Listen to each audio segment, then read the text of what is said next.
Hi, I'm Lisa Lillian, also known as Hungry Girl. Coming up, I've got some smart pasta swaps. Stay tuned. Hi, I'm Lisa Lillian, also known as Hungry Girl. March is National Noodle Month. I don't know if you knew that. I did.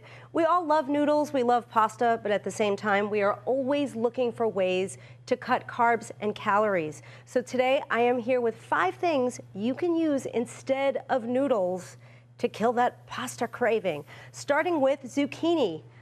Okay, zucchini is brilliant because this stuff will go from the fridge to your table in a matter of minutes. If you use one of these spiralizers, you can get this for about $5 at the store. You just spiralize these guys, they look like spaghetti, throw it in a skillet for a couple of minutes and you're good to go.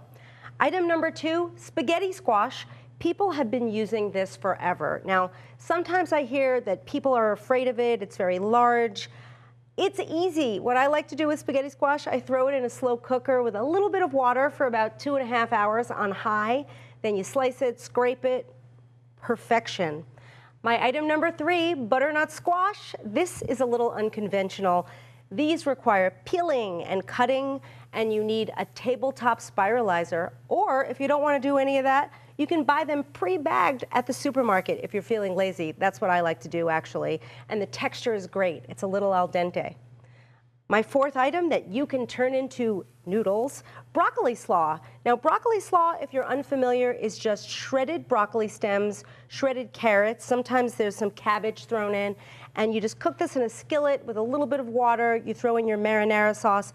I like this because you get a huge portion. It's really healthy and it's very low in calories. And finally, if you're looking for a more traditional noodle type thing, that again is not pasta, go for tofu shirataki or Japanese shirataki noodles. These are great. They have about between sometimes 0 calories a bag, sometimes 20 calories a bag. They're already pre-cooked. You just have to rinse them and throw them in the skillet with whatever you like, or even the microwave just to heat them up. And they really do taste like noodles. They save you lots of carbs and lots of calories. For more noodle substitutes and veggie swaps, check out the spring issue of Hungry Girl magazine on newsstands now, or you can find it online at hungry-girl.com. I'm Lisa Lillian. Till next time, chew the right thing.